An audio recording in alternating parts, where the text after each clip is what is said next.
Hello students, किरण प्रकाशिकी के भाग 12 में आपका स्वागत है।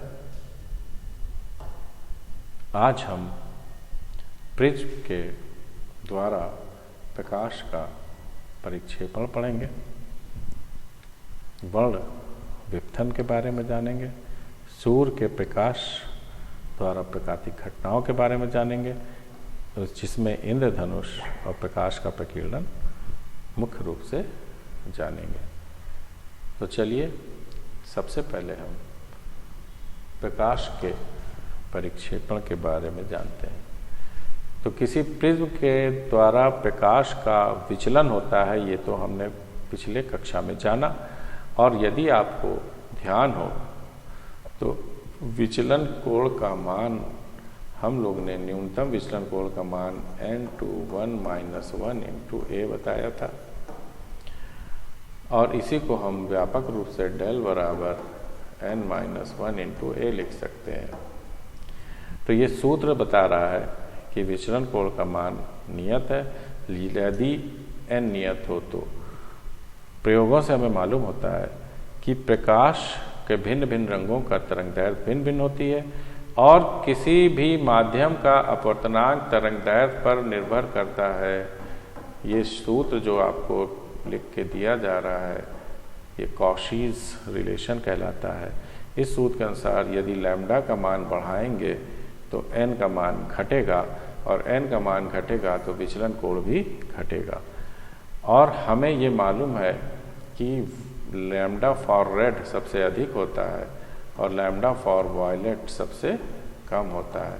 तो इस प्रकार n ऑफ रेड सबसे कम होगा और वायलेट का अपवर्तनांक सबसे ज़्यादा होगा। तो हम ऊपर के सूत्र से देखेंगे तो डेल्टा वायलेट के सबसे ज़्यादा होगा, यानी वायलेट कलर की रंग का विचलन सबसे ज़्यादा होगा और रेड कलर की रंग का विचलन सबसे कम होगा। तो जब कोई श्वेत प्रकाश किसी प्रिज्म से गुजरता है तो आपको चित्र दिख रहा है वो अपने सातों कंपोजिट कलर्स में ब्रेक कर जाता है, क्योंकि अलग अलग रंगों के लिए विचलन कोण अलग है। तो वायलेट रंग का सबसे अधिक विचलन हुआ, फिर इंडिगो का, फिर ब्लू का, फिर ग्रीन का, येलो, ऑरेंज एंड रेड। विब ग्योर, बचपन में आपने इस नाम को जरूर पढ़ा होगा। तो विब ग्योर, इसी स्पेक्ट्रम पैटर्न को विब ग्योर के नाम से हम लोग जानते हैं। वायलेट का सबसे अधिक विचलन हुआ और रेड का सबसे कम हुआ। तो जब श्वेत प्रकाश प्रिज्म से निर्गत होता है तो अपने कंपोजिट कलर्स में ब्रेक हो जाता है। तो इस घटना को हम प्रकाश का परिक्षेपण कहते हैं, और इसका कारण भी आपको मैंने बता दिया। और ये कारण जो आपको बताया है मैंने, अगले पृष्ठ पर वही चीज़ आपको दिखाई पड़ रहा है कि भिन्न भिन्न रंगों के लिए अपवर्तनांक भिन्न भिन्न होता है। ये आपको एक टेबल दी गई है जिसमें दो तरह के कांच, क्राउन कांच और फ्लिंट कांच के लिए विभिन्न तरंगदैर्घ्यों के लिए बैगनी, नीले, पीले, लाल को मुख्यतः करके दिखाया गया है कि बैगनी की तरंगदैर्घ्य सबसे कम है, लाल की सबसे ज़्यादा है। और चाहे दोनों ही कांच के लिए बैगनी रंग के लिए अपवर्तनांक सबसे ज़्यादा होगा और लाल रंग के लिए अपवर्तनांक सबसे कम होगा। इस प्रकार बैगनी के लिए विचलन सबसे ज़्यादा होगा।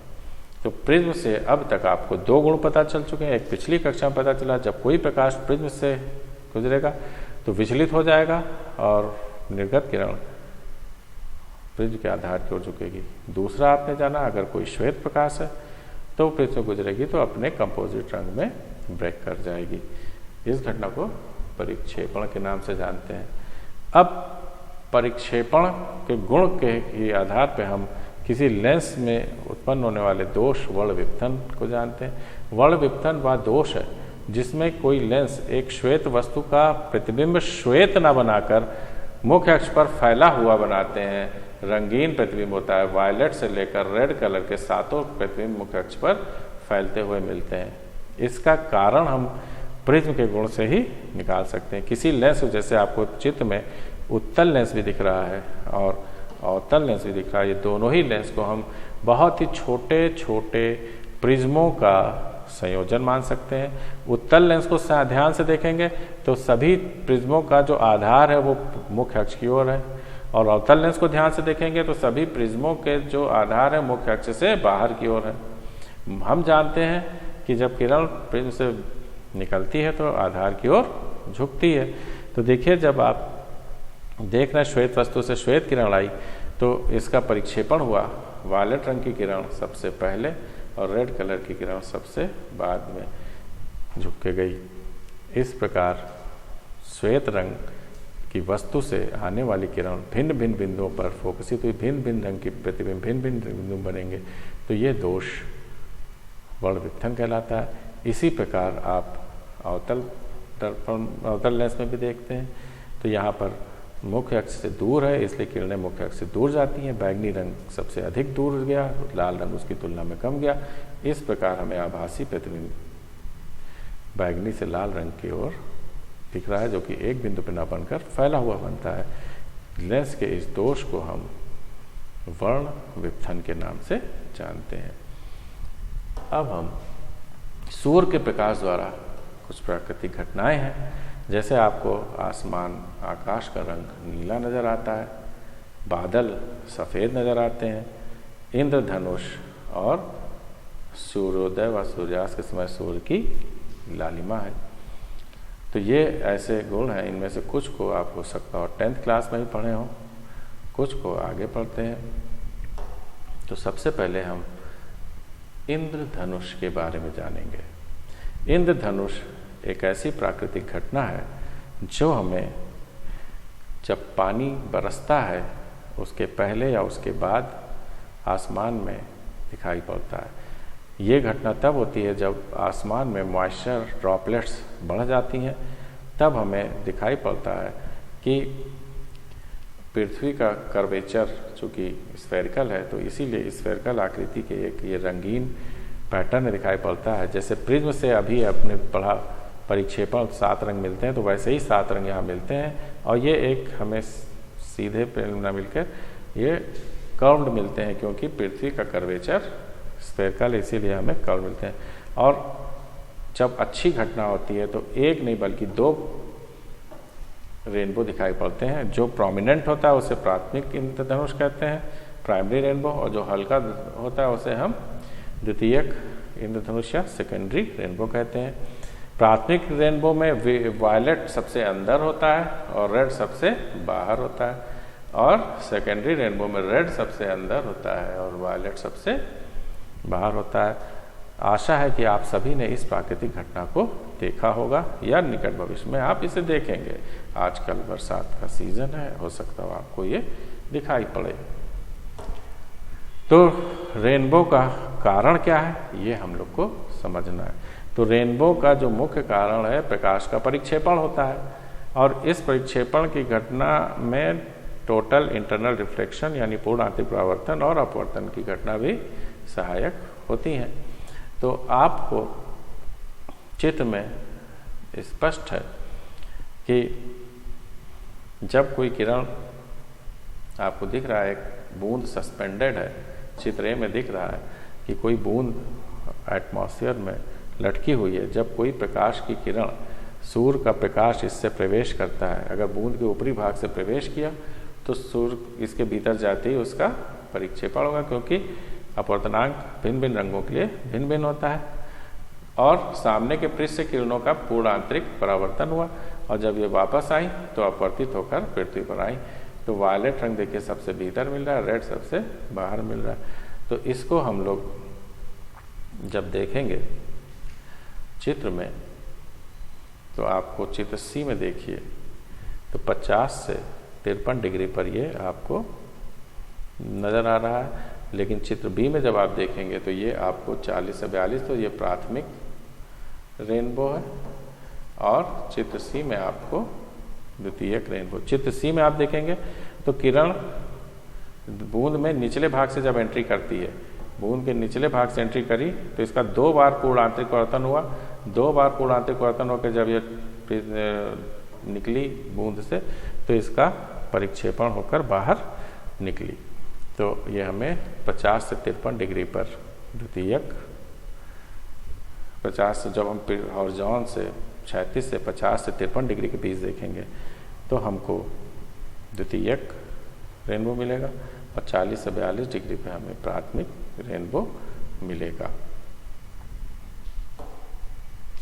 अब हम प्रकाश के प्रकीर्णन के बारे में जानेंगे। तो प्रकाश का प्रकीर्णन वह घटना है जिसमें जब प्रकाश किसी माध्यम से गुजरती है तो माध्यम के कणों द्वारा प्रकाश का अवशोषण होता है और वे कण पुनः भिन्न आवृत्तियों का प्रकाश माध्यम में किसी भी दिशा में उत्सर्जित करते हैं। जो प्रकाश अवशोषित नहीं होते वो पारगमित हो जाते हैं, लेकिन जो प्रकाश अवशोषित हो जा रहे हैं वो कणों द्वारा पुनः उत्सर्जित कर जाते हैं। तो इसी घटना को प्रकीर्णन कहते हैं। तो प्रकीर्णन के घटना में पुनः उत्सर्जित प्रकाश वो भिन्न आवृत्ति का हो सकता है और वो किसी भी दिशा में मुड़ सकता है। रेले साहब ने अपने प्रयोगों से ये प्राप्त किया था, रेले ने अपने प्रयोगों से ये देखा था कि जो प्रकीर्णित प्रकाश की तीव्रता होती है वो तरंग दैर्घ्य के चतुर्थ के व्युत्क्रमानुपाती होती है। ये रेले ने अपने प्रयोगों से देखा था कि जब सूक्ष्म कणों से, माध्यम के कण बहुत सूक्ष्म होते हैं, उनसे प्रकाश का प्रकीर्णन होता है तो प्रकीर्णित प्रकाश तरंग दैर्घ्य के चतुर्थ घात के व्युत्क्रमानुपाती उसकी तीव्रता। हम जानते हैं कि वायलेट रंग का तरंग दैर्घ्य सबसे कम होती है और रेड की तरंग दैर्घ्य सबसे ज़्यादा, इसलिए वायलेट की तीव्रता सबसे ज़्यादा होती है और रेड की तीव्रता सबसे कम। यही कारण है कि सबसे अधिक प्रकीर्णित प्रकाश वायलेट होता है।